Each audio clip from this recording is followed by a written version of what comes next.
Hi, and welcome back to VeloNews TV. Dave Toll again, this time joined by Nelson Vails. How you doing, Nelson? Good, thank you. So did you have a good time tonight? Oh yeah, this event was great. What a reunion to see everyone, and it all began here, it seems like, so a lot of good memories. They really are. And so, let's go back for you. Your involvement with the Coors Classic was more as a marquee name to kind of maybe get people out here as spectators, as you never raced the event, did you? Correct. Never had the endurance, but as a sprinter, Michael Eisner had called my coach Lenny Preheim back in 1982. And so back then they had a slow race and a sprint race on Pearl Street, which I never knew of at the time. And so I flew in from Harlem, New York City, and won the sprints. I was his ringer. So let's go all the way back. Were you a bike messenger? Is that how it all started? Originally a bike messenger in the late 70s, early 80s. And why did you choose that as just a good way to make money? Well, it was right out of high school. I knew I was going to be a professional bike racer. One of those kind of things, just have a natural gift, but didn't realize how to harness the talent.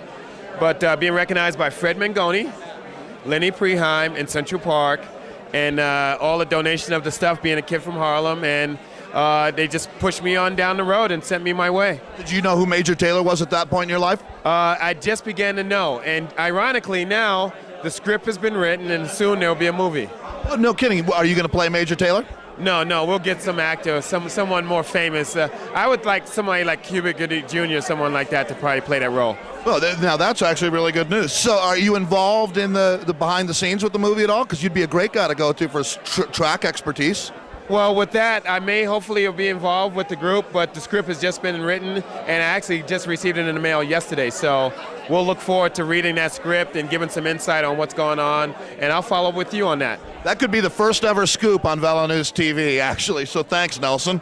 So then let's move through. Okay, so now you've received help and some good mentorship from guys like Fred Mangoni. You're still living in Brooklyn at that point? I was living in Harlem, New York City, right outside of Central Park. Okay, and then when did the Olympic dream start to come true for you? Did USA Cycling recognize your talent in the early 80s, or were you alone? It was the early 80s with Eddie B. and Ed Burke at the time.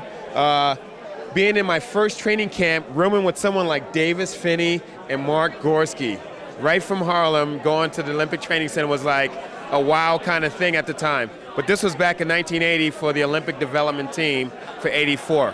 How did you mesh with that group? Eddie B was pretty wise in what he did. He didn't keep the sprinters together, he mixed it all up.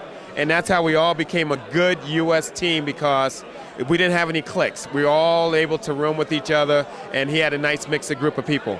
And then obviously the silver medal at the LA Games. And then after that, as we move into not the twilight of your career, but certainly that was maybe when you became the professional and kind of made the bank. Yes. Well, from there I had sights on the 88 Olympic Games, but at the same time I was racing a lot of Pro-Am races in Europe throughout the spring and summer. From there I developed contracts and relationships that if I didn't make the 88 Olympic team, I had a professional contract. Sort of something like what Lance Armstrong had with Motorola at the time when he was still amateur. Well, so Nelson, we got a lot of people we want to talk to, but you were one that I'm really glad we had a chance to. One last question. What are you up to today? Well, I work for United Airlines, and I do corporate jet flight attendant work on the side, so I'm always jet setting somewhere. So we'll look for Nelson in the friendly skies. Right on, Nelson Vails, one of the good guys out there. I'm Dave Toll saying we'll see you down the road.